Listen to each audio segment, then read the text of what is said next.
За сайн уу guys, юу цаана. За окей.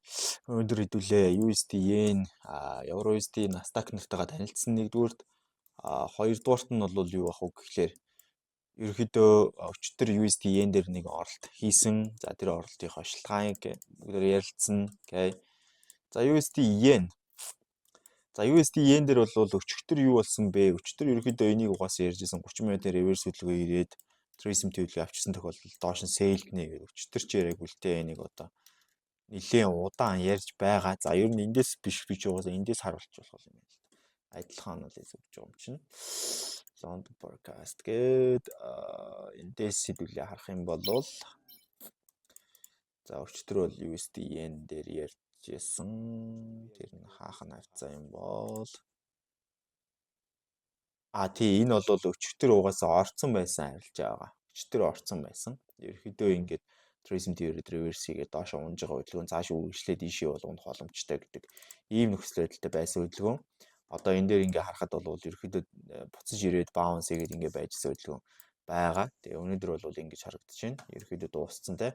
Энэ тэгэхээр уржигдрийн анализ дээр оролт хийсэн гэсэн үг. Тэгэхээр уржигдрийн анализ дээр яг юу гэж яриад яагаад оролт хийхээр болсон юм бэ гэдгийг харъя. За эндээс 30 минутан дээр ерөөхдөө доошо реверс хийх төвшнийг тодорхойлж байна те. За реверс хийгээд доошо ингэж унж болно. За нэг иймэрхүү зурагтай байсан хөдөлгөөн ингэж явсан байна. Тэгээд ерөөхдөө энэ арилжаанд бол би хувьдаа ойролцоогоор нэг 5 гарan авсан. 5 гарan бараг 6 авах өгсөн. Окей. Тэгээд тэр арилж байгаа бол тухайн үедээ хаас нь бас зөв болсон байлээ. Ягаад гэх юм бол тухайн үед хаагаг бол энд би 3 артаас гарах байсан. За тэгээд ер нь бол яг TP-нээс баг зэрэг наан хаах бол байх үзэгдэл гэж нэгдүгüүрт үздэг. За тэгээд 5 гарan авсан. За энэ арилжаанд ер нь яагаад орсон юм ойлгомжтой daily time frame-ийн үндсэн major маань бол апта явж байгаа. Гэтэ үндсэн major-ын Tracing төлөв 2 дугаар ирэхэд down minor бол downтай болсон байгаа. Tracing төлөв Fibonacci 38.2-тай 23.6 дээр баг хаагдсан. Импульс бол доошо энэ одоо үндсэн өмнө байгаа хоёрын ороолын дэмжлэгийн лайн руу бол унах боломжтой ийм том зургаараа бол daily дээр downтай, sell-тэй, minor-тай унах боломжтой хөдөлгөөн. 4 цаг дээр хөдөлгөөн 4 цагийн down sell-тэй, Tracing хөдөлгөөнтэй үндсэн Tracing хөдөлгөөн нь Fibonacci-гийн харж байгаа ажлын 61.8 дээр хаагдсан. Хас 27-оор явах боломжтой юм хөдөлгөөн байгаа. Доошоо бол бас 146.222 эсвэл 147.122 гэсэн үнүүдийг үүсэх боломжтой ийм хөдөлгөөн байсан. За 30 минутын дээр бол яг тэрийг хүлээгээд үндсэн Tracing хөдөлгөөн доошоо reverse хийгээд trace авчрахыг хүлээж исэн. За 4 цагийн Tracing хөдөлгөөнийг авчирсан 30 минутын after-ын хөдөлгөөн доошоо reverse хийгээд Tracing авчирангууд доош нь бол сэлцсэн байгаа. За энэ дээр 2 сэл хийсэн. Эхний сэл бол амжилттай явж байгаад хоёр дахь сэл бүрдсэн. Хоёр дахь сэл бол энэ оройн candle үүсч 1 минутын дээр reverse гарч ирэхэд орсон. Тэгээ энэ candle бол өөр дээшээ ингэж савлж гарч ирээд хоёр дахь оролтын сэлийг цогчоод доошоо гойцсон. Энэний шалтгааныг бол би үндсэн non farmтай холбож харж байгаа forex factor дээр хэдүүлээ харах юм бол ерөөхдөө за өчтөр уржигдэр тэрний өөрөдөд бишээ уржигдэр юм байна. Уржигдэр бол одоо 9.15-т ADP non farm employment change бол гарсан байгаа. Тэгээ энэ дээр бол 9.5-т яг яалтчгүй ингээд савлаад дэше гарч ирсэн. Хэрвээ энд ингэж савлаж орж ирээгүй бол үндсэн хөдөлгөөн маань ерөөхдөө доошо төрчихтэй унсан болвол эндээс бид нэр 5 6 артаа эндээс бол хамаагүй өндөр буюу эндээс нэг ойролцоогоор баг 10 артаа арилжаанаас гарах хэрэгтэй байсан. Окей. За ийм байгаа. Тэгээд бичнэ. Тэгээ үндсэндээ бол яг хэрвээ энэ хоёр хоёулаа ингэж явсан буюу энэ савлаагүй бол дансны эхний шат бол давагдах хэрэгтэй байсан. Одоо өгсөн байгаа 10,000 долларын дансан дээр одоогийн байдлаар бол өсөлтийн хөв бол 10,600 буюу 6% өсөлттэй явж байгаа. Одоо дансны эхний шат тэнцэгд бол 4% дутуу. Нийтдээ 1 2 3 4 арилжаа хийсэн байдалтай. За 4 арилжааны эхний 3 арилжааг алдсан. Эхний 3 арилжаан дээр 5%-ыг алдаад дөрөвт арилжаан дээр бол 12% 11.8% бол олсон байгаа. Амжилттай харагдаж байна. Тэгээ одоо бол данстын эхний шатаа давхад бол нэлээд ойрхон ирсэн байна. Ер нь шууд давах ёстой байсан. Энд ингэж савлааг бол шууд давах хэрэгтэй байсан гэдэг ийм байдалтай байна. Тэгээд USD yen за дараагийн нь Euro USD рүү оръё. Ер нь USD yen-ийг бол ойлгоцсон баг. За Euro USD дээр бол угаасаа хүлээж байгаа зүйл ойлгомжтой. За Euro USD-ийн major бол down-тай байгаа юм байна. Minor нь бол аптай байгаа юм байна. Minor аптай байгаа шалтгаан нь major Tracing төлөвийг 2 дахь удаа авчрах гэдэг юм байна. Гэхдээ одоогийн байдлаар minor аптай тэгээд дээрээс нь өмнө байсан impulse хөдөлгөөнд Fibonacci-гийн 88.6 дээр орж ирсэн impulse нь одоо яваа дууссан. Бүр явах ёсгүй хэмжээнд өндөр хэмжээнд явцсан байгаа. Одоо trace MT хөдөлгөөн бол хүчрхэг орж ирэх ёстой гэж үзэж байгаа учраас үндсэн хөдөлгөөн дээр би бол sell харж байгаа доошоо за нэг бүхэл 6021 лөө sell харж байгаа break-ийг хийж орж ирээд ингээд sell texтэй гэсэн байр суурьтай байгаа. Ерөнхийдөө break-in гэдэг маань юу гэсэн үг гэхээр яг ёроолын дэмжлэг байсан одоо даралт болж өгч явах хэвээр зон breakout хийгдчихэж байгаа.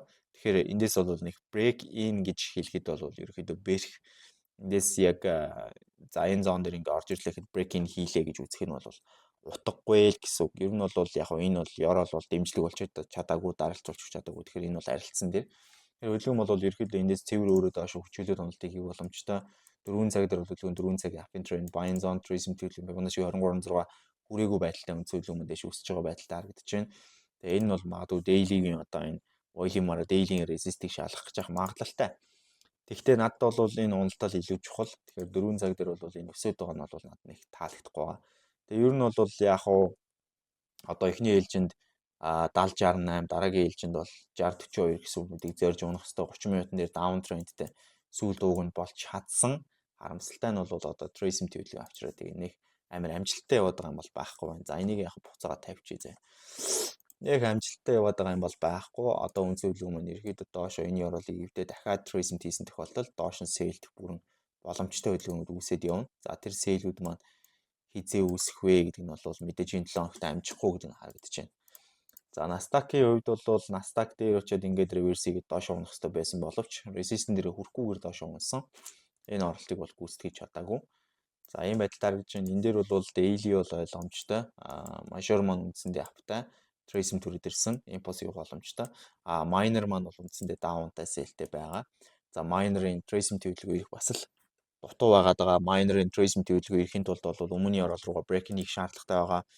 Тэгээ тэрний дараагийн ёроол руу чсэн break-ийг хийх өндөр магадлалтай байгаа. Тэгээд өмнө ёроол руугаа break-ийг хийх энэ ёроол дээр ойх бас боломжтой. Энэ ёроол дээр хүмүүсгүй энэ ёроол дээр тэр ойлтон дээрээс нь daily-ийн trace хөдөлгөөний дагуу daily-ийн down trend-ийн эсрэг 4 цагийнхаа үндсэн down trend-ийн бас эсрэг орж ирэх боломжтой юм хөдөлгөөн үүсэх ёстой. 4 цагийн down trend бол одоо үндсэндээ ерөнхий reversal төвшин энд ирээд энэ хөдөлгөөн маань цаашаа үргэлжилж доошоо ийшээ бууж орж ирчингүүтлээ буцаад дээшээ reverse хийж орж ирэх боломжтой. Оройгоо хөвдөө те.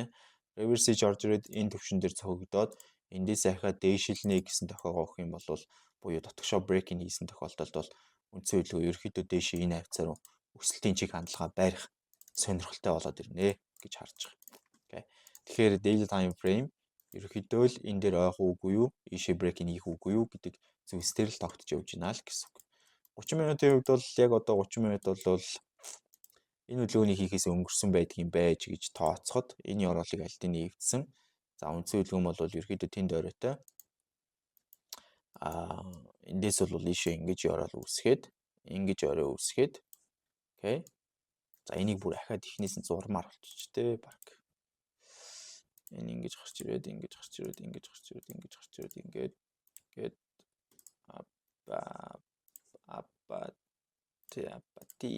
за эн чинь ингэж гарч ирэнгүүтлээ ингээд харамсалтай нь тэнд үүсгэж даагүй ингээд сүүлд хамгийн чухал байгаа эсгүүдийг нь зураад явчих. Тэгээд ингээд буцаж орж ирээд ингээд ингэсэн тохиолдолд энд хүрээд энэ лөө ингэж орж ирээд дээшээ ингээд эндээсээ бол энэний харуулж байгаа ш лээшээ гэсэн.